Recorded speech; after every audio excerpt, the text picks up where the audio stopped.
तो नमस्कार दोस्तों, आज हम बात करने वाले हैं एक ऐसे मुद्दे पर जो भारत और उसके पड़ोसियों के रिश्ते को एक नई दिशा दे रहा है। और वो मुद्दा अमेरिका का पाकिस्तान प्रेम है। साथियों, क्या साथियों अमेरिका खुलेआम पाकिस्तान को सपोर्ट कर रहा है? क्या ट्रंप और अमेरिकी जनरल सच में पाकिस्तान के पीछे खड़े हैं? अगर ऐसा है तो आखिर ऐसा क्यों है? और सबसे बड़ा सवाल यह है कि भारत की क्या रणनीति होनी चाहिए इस नए खेल को समझने और जवाब देने के लिए। बड़ा अच्छा वीडियो है साथियों, ध्यान से सुनना, आंखों से पर्दा हटा लो साथियों, क्योंकि ये है रियल पॉलिटिक्स, जियो पॉलिटिक्स का खेल। हम बात करेंगे सिर्फ एक्शंस की, सिर्फ हार्ड एविडेंस की, क्योंकि बातें तो बहुत होती हैं पर असली खेल तो एक्शन से ही पता चलता है कि क्या एक्शन लिया जा रहा है। पहला सवाल है साथियों, क्या अमेरिका खुलेआम पाकिस्तान को सपोर्ट कर रहा है? देखिए, कुछ दिनों पहले की ही बात है, अमेरिकी राष्ट्रपति डोनाल्ड ट्रंप ने अपने बिजनेस पार्टनर पाकिस्तान के सेना प्रमुख जनरल मुनीर को अमेरिका मिलिट्री डे परेड में बुलाया। ये कोई छोटी बात नहीं है साथियों। अमेरिका के अंदर ही इस परेड को लेकर काफी ज्यादा विवाद है, क्योंकि ये उनकी खुद की परंपरा नहीं है, लेकिन इस फील्ड मार्शल को वहां बुलाना ये एक सोचा समझा और सोच समझ के लिया गया फैसला है। इसमें कोई भी शक नहीं है, ये हमें साफ दिखाई देता है। दूसरा फैक्ट है साथियों कि एक अमेरिकी जनरल खुद खुलेआम कह रहे हैं कि Pakistan is a phenomenal partner of US, amazing partner of US, great partner of US. सोचिए, एक टेरर एक्सपोर्टिंग नेशन को अमेरिका अपना ग्रेट पार्टनर कह रहा है। आखिर क्यों? इस पर आगे आएंगे। तीसरा है, आईएमएफ से लगातार मिल रहे लोन, कभी 1 बिलियन, कभी कोई दूसरा अमाउंट, और हमें पता है आईएमएफ और ऐसी सभी इंटरनेशनल फाइनेंशियल बॉडीज पर अमेरिका का ही कंट्रोल है, टोटल कंट्रोल है। तो क्या ये सारा पैसा भी अमेरिका की तरफ से ही आ रहा है? चौथा है, अमेरिका के बड़े बड़े कमेंटेटर जैसे जेफरी सैक्स कह रहे हैं कि वॉशिंगटन की एक स्ट्रेटेजिक इंपल्स है कि इंडिया को वह वीक रखना चाहते हैं, वो इंडिया को कभी आगे बढ़ता नहीं देखना चाहते हैं। सूनर देन लेटर, ये सीधे सीधे भारत के खिलाफ बयानबाजी है। और पांचवा है, पाकिस्तान को लगातार हथियार देना। अमेरिका ने तो भारत को F-35 जेट्स का ऑफर भी दिया था, लेकिन भारत रूस की तरफ देख रहा है। तो ये सारे एक्शंस हमें जो है साफ दिखाते हैं कि अमेरिका जानबूझकर पाकिस्तान को ऊपर उठाना चाह रहा है। अब एक दूसरा सवाल भी है, क्यों कर रहा है अमेरिका ऐसा? क्या ये भारत के विरोध में है? ये समझना भी बहुत ज्यादा जरूरी है कि अमेरिका के पाकिस्तान से रिश्ते सिर्फ पाकिस्तान के लिए नहीं है, बल्कि ये एक बड़े खेल का हिस्सा है जिसे हमें समझना चाहिए और जिसमें भारत भी शामिल है। सबसे पहली बात है, अमेरिका के किसी से कोई खास मतलब प्यार नहीं होता है। उनके रिश्ते हमेशा ट्रांजैक्शनल होते हैं, यानी बिजनेस डीलिंग। पाकिस्तान से भी उन्हें कोई खास प्यार नहीं है। उनका मकसद है पाकिस्तान का इस्तेमाल करना, पाकिस्तान को यूज करना। तो पाकिस्तान का एक बहुत बड़ा एडवांटेज है और वो है उनकी लोकेशन।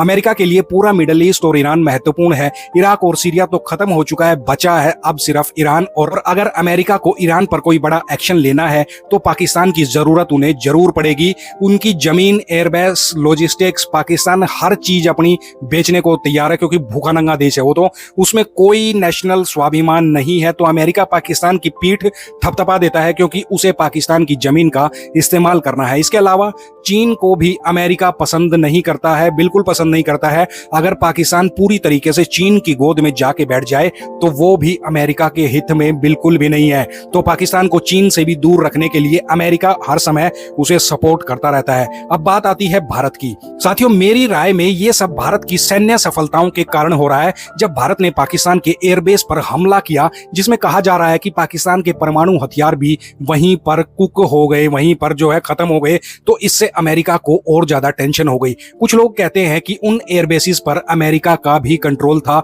और वो ईरान के खिलाफ ऑपरेशन लॉन्च करने की वहां पर तैयारी कर रहा था। अमेरिका ने कभी नहीं सोचा था कि भारत इतना ज्यादा सफल हो जाएगा और उसके रणनीतिक ठिकानों को नुकसान पहुंचा देगा। अब अमेरिका को लगा कि अगर उसका ईरान से ऑपरेशन चल रहा हो और भारत पाकिस्तान के एयरबेस उड़ा दे तो नुकसान किसका होगा? अमेरिका का, सिर्फ और सिर्फ अमेरिका का। पाकिस्तान का कोई नुकसान नहीं होगा, अमेरिका का नुकसान होगा। पाकिस्तान की तो सिर्फ जमीन है। ये भारत की ही सफलता की अप्रत्याशित चुनौतियां हैं। दूसरा कारण है, भारत व्यापार में झुक नहीं रहा है, बिल्कुल नहीं झुक रहा है। अमेरिका चाहता है कि भारत कुछ नीतियों को माने, खासकर कृषि के क्षेत्र में, लेकिन मोदी सरकार भारत के किसानों के हित में कोई भी समझौता नहीं कर रही है। उनसे लेकर कोई भी मतलब किसानों का हित हमेशा सोच रही है, इसीलिए पाकिस्तान भी चिढ़ा हुआ है। तीसरा है, भारत का रूस से तेल खरीदना। हम अक्सर भूल जाते हैं कि भारत ने रूस से तेल खरीदना जारी रखा है, जबकि यूरोपीय देश और अमेरिका इसका लगातार विरोध कर रहे थे। भारत ने रूस से तेल का आयात 1% से बढ़ाकर, आपको हैरानी होगी साथियों, 1% 20% से बढ़ाकर 30 से 40% तक कर दिया है। इससे रूस को फायदा हुआ है, जिसका असर यूरोप और अमेरिका भी महसूस कर रहे हैं, उन्हें भी ये चीज महसूस हो रही है। और चौथा है रूस के साथ नए हथियार सौदों की बात। भारत रूस से Su-57 जैसे लड़ाकू विमानों पर भी गंभीर स्तर से बातचीत कर रहा है और कई इसकी मीटिंग भी हो चुकी है, जैसा मैंने पहले अपने वीडियो में भी बताया था। और रूस और भारत को तकनीकी सहायता जो है वो रूस दे भी रहा है। नहीं, जबकि रूस के जो है एयरबेस उस पर यूक्रेन ने हमला कर दिया था, भारत में पाकिस्तान कुछ नहीं कर पाया था, क्योंकि भारत ने अपने एयर डिफेंस और टेक्नोलॉजी में बहुत ज्यादा सुधार किया है, टेक्नोलॉजी को बहुत एडवांस बना लिया है। तो भारत की ये सफलताएं अमेरिका के लिए नई चुनौतियां लेकर सामने आ गई हैं, आकर खड़ी हो गई हैं। अमेरिका किसी का दोस्त या दुश्मन नहीं है, वो सिर्फ अपने फायदे देखता है। वो पाकिस्तान को इसलिए उठा रहा है क्योंकि उसे उसकी जरूरत है, अमेरिका को पाकिस्तान की जरूरत है, और भारत को इसलिए कमजोर करना चाहता है क्योंकि भारत उसकी उम्मीदों से ज्यादा मजबूत हो रहा है। ये अभी पीछे ऑपरेशन सिंदूर में पूरी दुनिया ने देखा भी था। तीसरा सवाल है कि भारत की क्या रणनीति होने जा रही है फिलहाल। ये सबसे महत्वपूर्ण सवाल है क्योंकि दुनिया बहुत ज्यादा जटिल हो चुकी है साथियों। भारत को बहुत ज्यादा ध्यान से चलना होगा, बहुत सावधानी रखनी होगी। सबसे पहली बात, भारत को अपने आर्थिक और सैन्य शक्ति को और ज्यादा बढ़ाना होगा। पिछले 10 से 11 सालों में भारत इस टेबल पर आ गया है जहां पर कोई भी देश, दुनिया का कोई भी ताकतवर देश जो है उसे नजरअंदाज जो है बिल्कुल भी नहीं कर सकता है। G7 में भारत को बुलाना इसी का एक उदाहरण है। अमेरिका झुका और भारत को बुलाया क्योंकि उसे पता था कि भारत को नजरअंदाज करना अब उसे शायद महंगा पड़ सकता है। दूसरी बात यह है कि भारत को अपनी आत्मनिर्भरता पर जोर देना होगा, चाहे वो हथियार हो, आर्थिक नीतियां हो। भारत को दूसरों पर अपनी निर्भरता को कम करना होगा, जैसे जो चाइना से हम इधर उधर से या कहीं से कुछ लेते हैं। हमें आत्मनिर्भरता पर, भारत को निर्भरता पर है जो, वो ज्यादा जोर देना होगा। तीसरी बात, भारत को रूस और अन्य देशों के साथ अपने संबंधों को और ज्यादा मजबूत करना होगा। जिस तरह रूस भारत को तकनीकी जानकारियां दे रहा है वह भारत के लिए बहुत ज्यादा महत्वपूर्ण है। उससे भी पूरी दुनिया हिली हुई है, डरी हुई है। और चौथी बात यह है कि भारत को चीन के साथ भी बहुत ज्यादा सावधानी से डील करनी चाहिए। सीमा पर भले ही हमारे मुद्दे हों, लेकिन हमें हमेशा तैयार रहना होगा और समझदारी से काम लेना होगा। राष्ट्रहित में सभी से डील करना होगा, क्योंकि कौन कब किस तरफ मुड़ जाए इस बात का भविष्य में कोई भी नहीं जानता, इसको कोई भी नहीं जानता है। आखिरी बात है साथियों कि भारत को समझना होगा कि यह एक आर्म रेसलिंग का दौर है। कौन जीतेगा यह भारत की चालों पर निर्भर करेगा। भारत इस समय दुनिया की सबसे बड़ी टेबल पर है और यह समय भारत के लिए मेक और ब्रेक का समय है साथियों।